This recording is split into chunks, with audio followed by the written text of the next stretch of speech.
Drummerly.com Unlimited Drama Series. The front door creaked open at 11:47 p.m. on a Tuesday, and there she stood.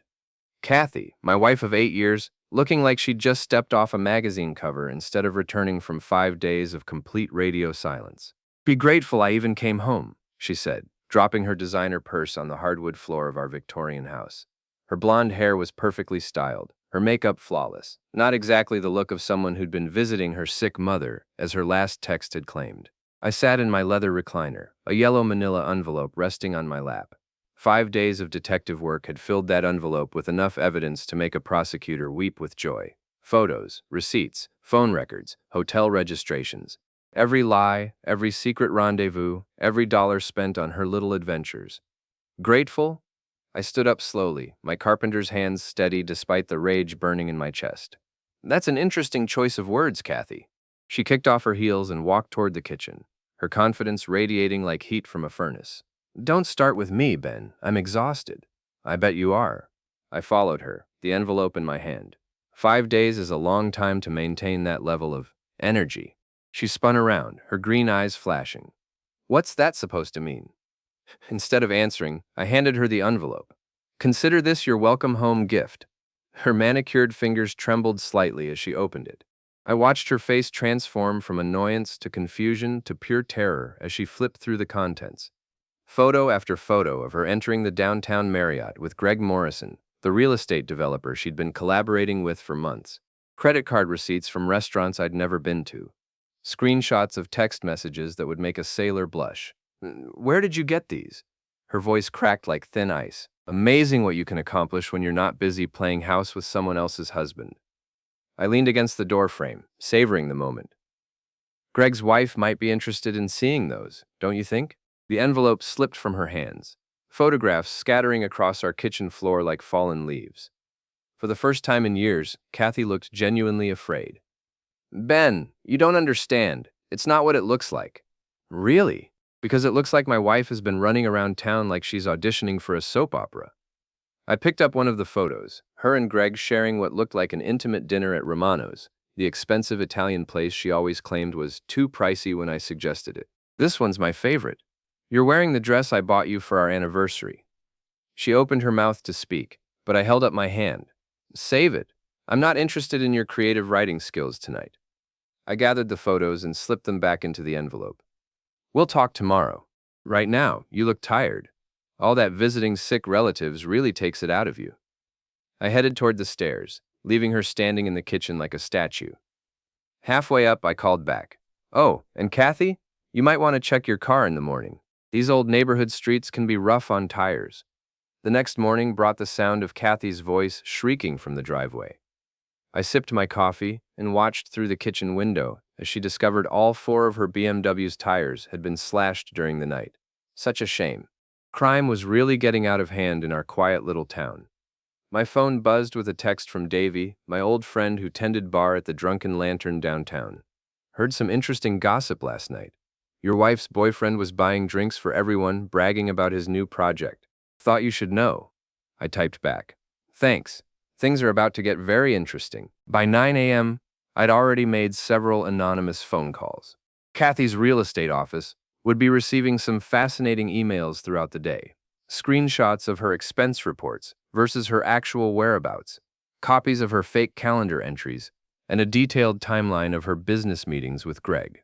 Her boss, Patricia Wells, was known for running a tight ship. She wouldn't appreciate discovering that one of her top agents had been conducting personal business on company time. I also took the liberty of forwarding some choice text message screenshots to Nina, Kathy's best friend and biggest gossip in the office. Nina had been covering for Kathy's lies for months, providing alibis and fake stories. Time for her to see exactly what she'd been protecting. The house phone rang around 10:30. Kathy's panicked voice filled the kitchen. "Ben, what did you do? Patricia wants to see me in her office immediately." "Someone sent her what?" I asked innocently, refilling my coffee mug. "You know exactly what. This isn't over." "You're absolutely right," I said, and hung up. But Kathy wasn't going down without a fight. By noon, I discovered she'd been busy too. She'd recorded a video on her phone, tears streaming down her face, claiming I'd been emotionally abusive for months. The performance was Oscar-worthy. Trembling voice, perfect makeup, smudged just enough to look authentic. A carefully crafted story about living in fear. Unfortunately for her, I'd been expecting something like this. Years of fixing things for a living had taught me to always have a backup plan. I'd already prepared my own video. Security footage from our home system showing Kathy's actual behavior over the past few months. Her screaming fits, her throwing dishes, her threats to ruin me if I ever crossed her. The timestamps matched perfectly with the dates she'd claimed to be afraid of me. I uploaded both videos to a private server and sent the link to Patricia Wells with a simple message. Thought you might want the full story before making any decisions. Then I sat back and waited for the fireworks to begin. Greg Morrison was exactly what you'd expect from a small-town real estate developer who thought his money made him untouchable. Expensive suits, perfectly styled hair, and the kind of smile that made honest people want to count their fingers after shaking hands with him. He'd built half the strip malls in our county and probably bribed his way through the other half. I was replacing a broken fence post in my backyard when he showed up Wednesday evening, driving his silver Porsche like he owned the street. Which, knowing Greg, he probably did. "We need to talk," he called out, stepping onto my property without invitation.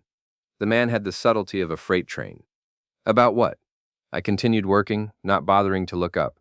"Your interior decorating skills. Because I have to say, the way you've been rearranging my wife's schedule is really something." His face flushed red. "Listen, you small-time nobody. I don't know what game you think you're playing, but it ends now." "Game?" I set down my hammer and finally looked at him. "I thought we were all just having fun. Isn't that what you told Kathy at the Marriott? That this was all just harmless fun?" Greg stepped closer, trying to use his height advantage to intimidate me. "You have no idea who you're messing with." "Actually, I do." I pulled out my phone and showed him a photo I'd taken the night before. His Porsche parked outside Kathy's office at 2 a.m. "I know you're having cash flow problems with your latest development project. I know your wife's divorce attorney is already asking questions about your assets. And I know you've been using my wife to launder money through fake real estate transactions." That last part was a bluff, but his expression told me I'd hit close to home. "You can't prove anything," he said, but his voice lacked conviction. "Maybe not in court, but in a town this size? Proof is optional. Gossip is currency." I gestured toward the houses around us. "Mrs. Henderson next door loves taking pictures of interesting cars in the neighborhood. Mr. Patterson across the street keeps detailed logs of who comes and goes. Amazing how observant retired people can be." Greg's confident facade cracked like cheap paint. "What do you want?" "Nothing from you. This is between me and my wife. You're just collateral damage."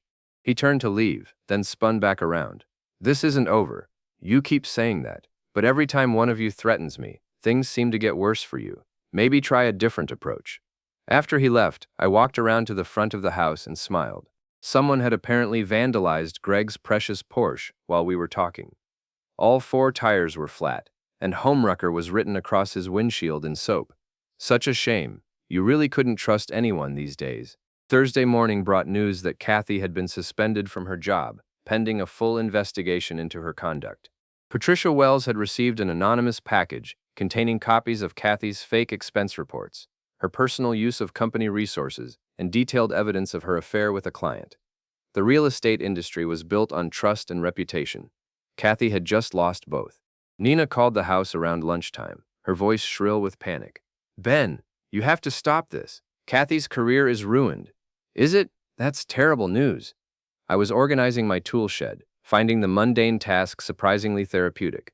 "I hope she can find something else. Maybe retail? I hear the mall is always hiring. You know exactly what you're doing." She made one mistake. "One mistake?" I laughed. "Nina."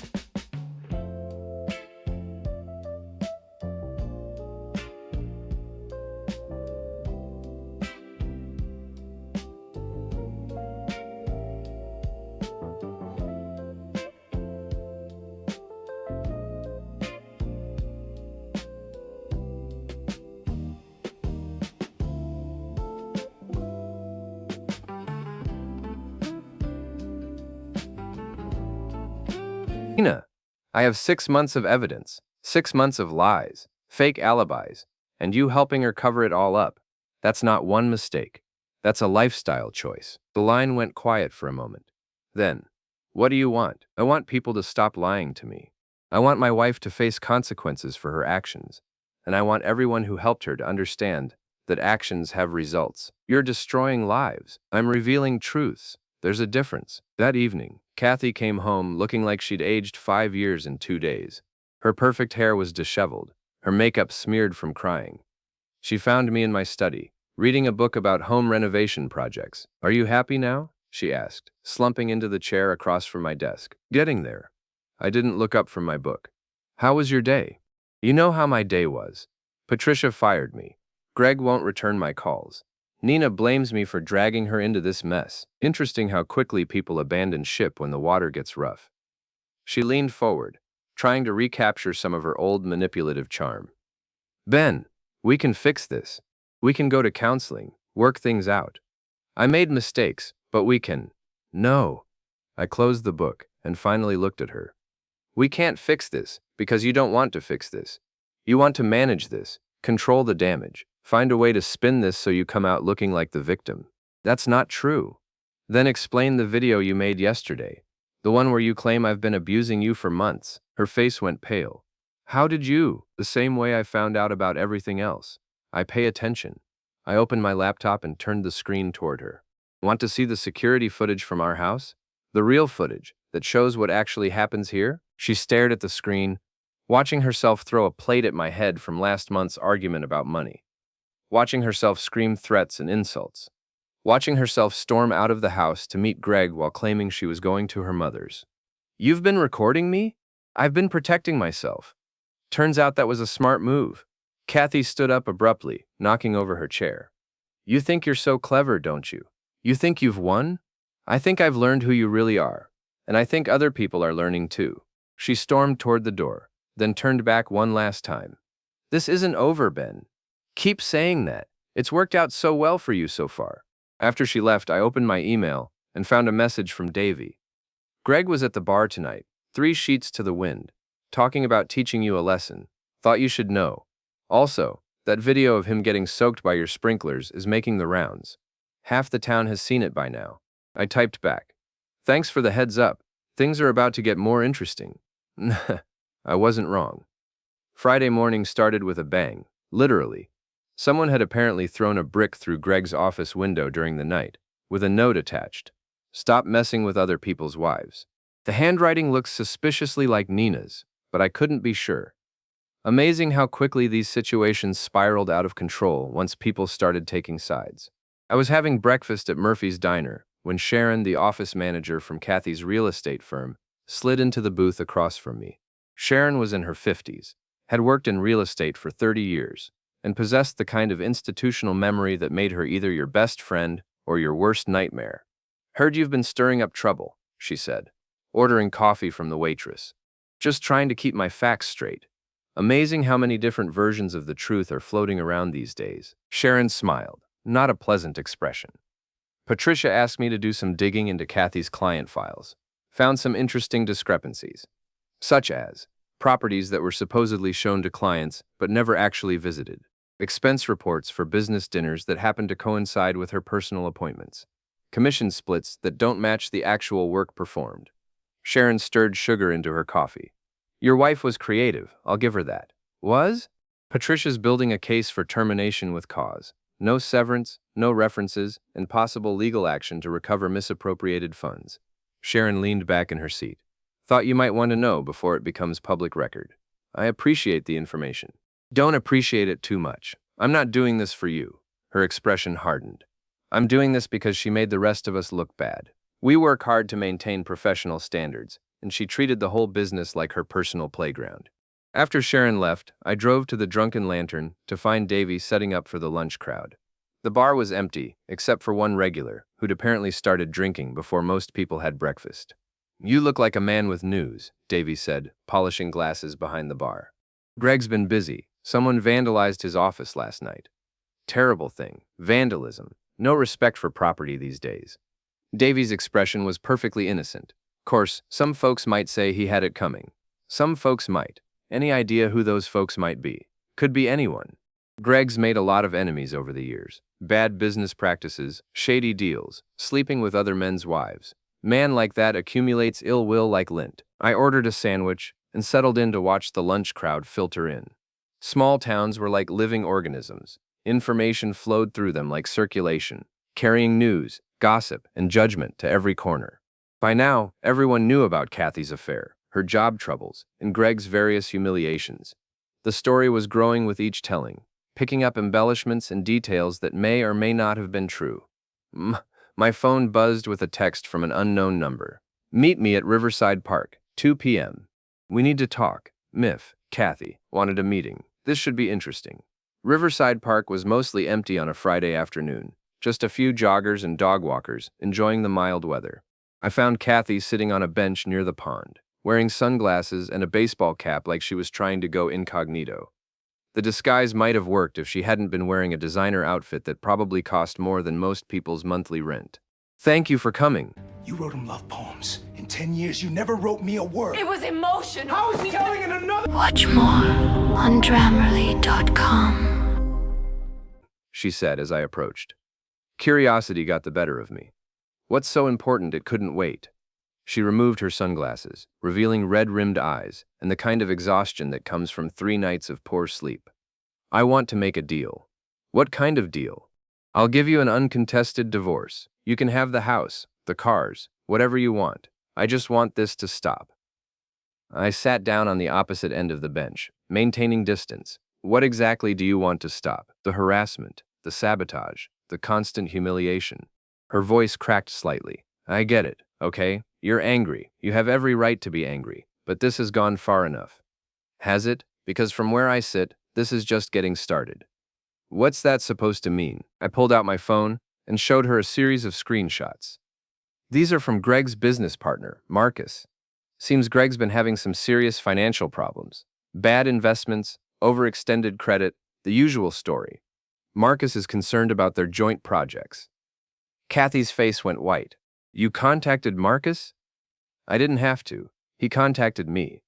Apparently, word gets around when someone's personal life starts affecting their business relationships. Marcus wanted to know if Greg's involvement with you represented any kind of liability for their company. What did you tell him? The truth.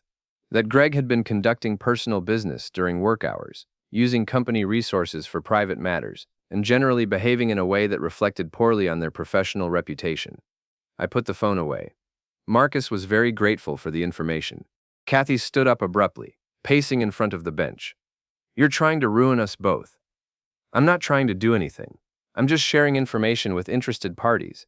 If that ruins you, maybe the problem isn't the information. Greg could lose everything. His business, his marriage, his reputation.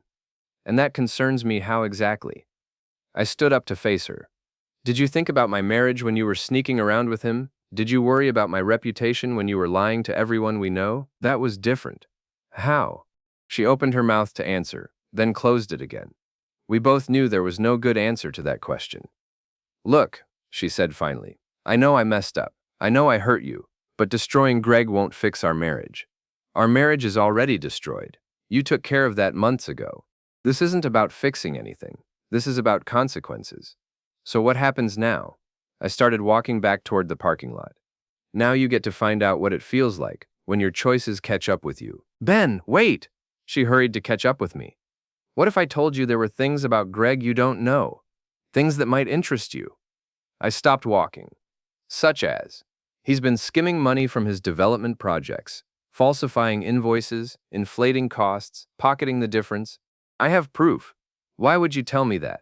Because if he goes down, I want to make sure he goes down hard. He promised me things, Ben. He said he was going to leave his wife, that we'd start fresh together. But the minute things got difficult, he abandoned me. Just like Nina did. Just like everyone did. I studied her face, looking for signs of deception. What kind of proof? Documents, financial records, emails between him and his contractors. I kept copies of everything. Why? Insurance. I've learned not to trust anyone completely. She met my eyes for the first time in days. Even you. Especially me, I corrected. I'm the one person you definitely shouldn't trust right now. That evening, I sat in my study reviewing the documents Kathy had provided. She was right. Greg had been running a sophisticated embezzlement scheme, skimming money from multiple projects over several years. The evidence was comprehensive and damning, but I wasn't interested in sending Greg to prison. Prison was too easy, too clean. I wanted something more personal, more immediate. I wanted him to experience the same kind of public humiliation and social destruction that he'd helped inflict on my marriage. I made copies of everything and started planning my next move. Tomorrow was Saturday, which meant the weekly farmers market in the town square. Half the county would be there, including Greg's wife, his business partner Marcus, and most of the local business community. It was time for a very public conversation about private behavior. Saturday morning dawned clear and crisp. Perfect weather for the weekly farmers market that transformed our sleepy town square into a bustling social hub. I arrived early, setting up a small table near the center of the square with a sign that read, "Free information about local business practices." Most people assumed I was promoting my handyman services, which was fine with me. Greg appeared around 10 a.m. with his wife Linda, a pleasant woman who taught third grade and had no idea her husband had been conducting extracurricular activities with half the women in town. They were browsing the organic vegetable stand when I approached. "Morning, Greg. Linda." I nodded politely to both of them. "Beautiful day for the market." Linda smiled warmly. "It really is. How's Kathy doing? I heard she left the real estate office." "She's exploring new opportunities," I said. "Actually, Greg, I was hoping to talk to you about some business matters. I've come across some information that might interest you." Greg's expression tightened, but he couldn't make a scene in front of his wife and half the town. "What kind of information?" I opened a folder and showed him the first page of documents Kathy had provided. Financial records showing discrepancies in his construction invoices.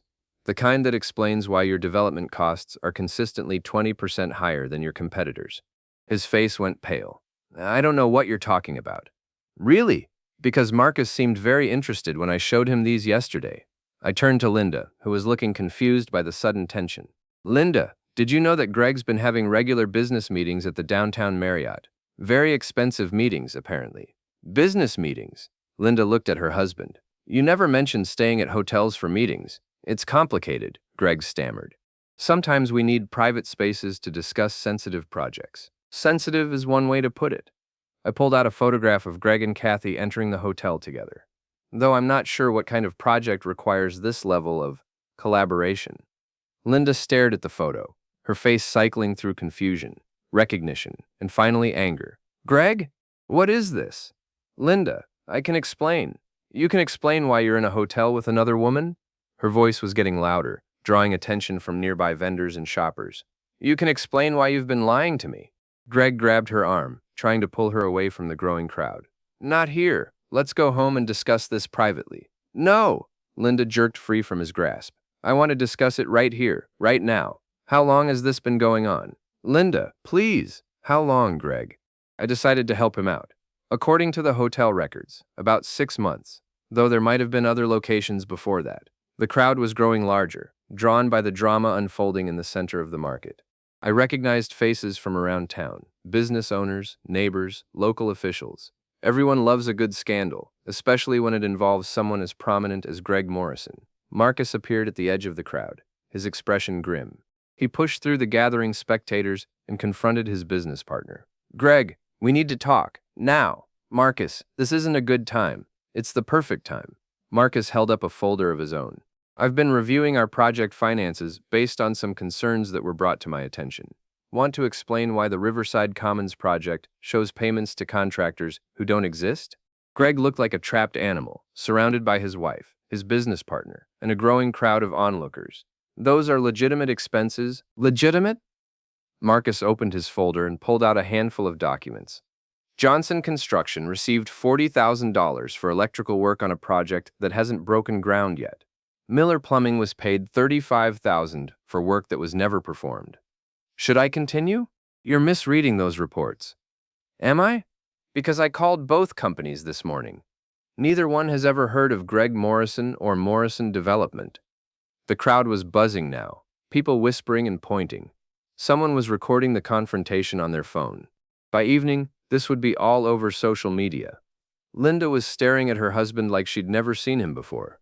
"You've been stealing?" "It's not stealing. It's creative accounting. Every developer does it."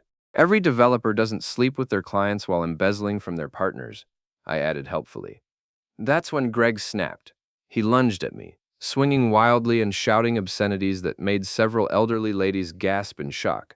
I stepped aside easily. Years of construction work had given me good reflexes, and Greg stumbled forward, tripping over a display of handmade pottery and crashing into the fountain in the center of the square. The crowd erupted in laughter and applause as Greg floundered in 3 feet of murky water, his expensive suit ruined, his dignity scattered like the broken pottery around the fountain. Someone threw him a towel, which only made the spectacle more ridiculous. "Greg Morrison, everyone," I announced to the crowd. "Local businessman, faithful husband, and apparently part-time swimmer." Linda was already walking away, her shoulders straight and her head high. Marcus was shaking his head in disgust, probably calculating how much money his partnership with Greg was about to cost him. The crowd was dispersing, people heading home with the best gossip they'd had in years. Greg hauled himself out of the fountain, dripping wet and furious. "This isn't over." "You know what?" I said, loud enough for everyone still within earshot to hear. "People keep telling me that, but somehow things keep getting worse for them, and better for me. Maybe it's time to try a different strategy." He opened his mouth to respond, then seemed to realize that anything he said would only make things worse. Instead, he stalked off toward the parking lot, leaving a trail of fountain water and the lingering scent of public humiliation. I packed up my table and headed home, satisfied with the morning's work. By evening, everyone in town would know about Greg's affair, his embezzlement, and his impromptu swimming lesson. His reputation was finished, his marriage was over, and his business partnership was probably heading for the courts. But I wasn't done yet. Kathy was still out there somewhere, probably planning her next move, and I had a feeling she wasn't going to go quietly. I was right. Sunday morning, I woke up to find my front yard decorated with toilet paper, my mailbox knocked over, and "Liar" spray-painted across my garage door. Kathy's handiwork, no doubt, though proving it would be difficult. I was cleaning up the mess when my neighbor, Mrs. Henderson, came over with a cup of coffee and a concerned expression. "Terrible thing, vandalism," she said, echoing Davy's words from the day before. Though I did happen to see a familiar car driving by around 3 a.m. "Did you now?" BMW sedan, silver, with a dent in the rear bumper. Same dent I noticed when your wife backed into the mailbox last month. Mrs. Henderson sipped her coffee thoughtfully. Also happened to get the license plate number. "Amazing how clear these new security cameras are, even in the dark." I smiled. "Amazing indeed. I don't suppose you'd be willing to share that footage with the police?" "Already did. Dropped it off at the station an hour ago." She headed back toward her house, then called over her shoulder. Some people never learn when to quit. That afternoon, Kathy was arrested for vandalism and destruction of property. The charges weren't serious, probably just a fine and community service, but the arrest would be in the local paper, adding another layer of humiliation to her growing collection. I was starting to think this might actually be over when my phone rang that evening. Unknown number, but I answered anyway. "Congratulations," Kathy's voice was cold and bitter. "You've won. I hope you're happy." "Getting there," I said. "How's county lockup treating you?" "I made bail." "Obviously." "Good for you. What can I do for you this fine evening?" "You can stop. This has gone far enough, Ben. I'm leaving town. You'll never see me again." "Isn't that enough?" I considered the question seriously. Was it enough? Had I achieved what I set out to accomplish? "Where are you going?" "Does it matter?" "Somewhere far away from here. Somewhere I can start over." "With what money?" "You lost your job, remember? I have resources you don't know about." "Such as?" The line was quiet for a long moment. Then, "I kept some of the money from Greg's projects." "Insurance, like I said." "You mean you helped him steal it?" "I mean I protected myself when I realized what kind of man he really was." "And now you're running away with stolen money." "I'm surviving, something you've made very difficult." I walked to my front window and looked out at the quiet street. Mrs. Henderson was watering her flowers. Mr. Patterson was washing his car. Normal people living normal lives, unburdened by the kind of drama that had consumed my world for the past week. "You know what, Kathy? You're right. This has gone far enough." "Really? Really? Leave town. Start over somewhere else. But understand something. If you ever come back, if you ever try to contact me again, if you ever even think about causing me trouble, I will make this week look like a warm-up act. Are we clear?" "Crystal." "Good. Have a nice life. I hung up and poured myself a drink. Outside, the sun was setting over our quiet little town, painting the sky in shades of orange and gold. Tomorrow, I would start repairing the damage to my garage. Next week, I would begin divorce proceedings. Next month, I might even start dating again. But tonight, I was going to sit on my porch, enjoy my drink, and savor the sweet taste of a job well done. The yellow envelope sat on my coffee table, empty now but still somehow significant. It had started this whole mess, and in a way it had finished it too. Sometimes the simplest tools were the most effective. My phone buzzed with a text from Davy. Heard through the grapevine that Greg's wife filed for divorce this afternoon. Also heard his business partner is pressing charges for embezzlement. Thought you might want to know. I typed back. Thanks. Justice has a way of working itself out. That it does. First drinks on the house next time you're in. I'll hold you to that. I set the phone aside and settled back into my chair. Tomorrow would bring new challenges, new problems to solve, new projects to complete. But tonight was mine, and I intended to enjoy every minute of it. In the distance, I could hear the sound of a car engine fading into the night. Someone leaving town, perhaps. Someone starting over somewhere else. I raised my glass in a silent toast to new beginnings and closed chapters, then settled in to watch the stars come out over my quiet little corner of the world. Some stories end with forgiveness and redemption. Others end with justice and consequences. This one ended exactly the way it should have. November 6th, 2025, 11 hours, 27 minutes, and 15 seconds.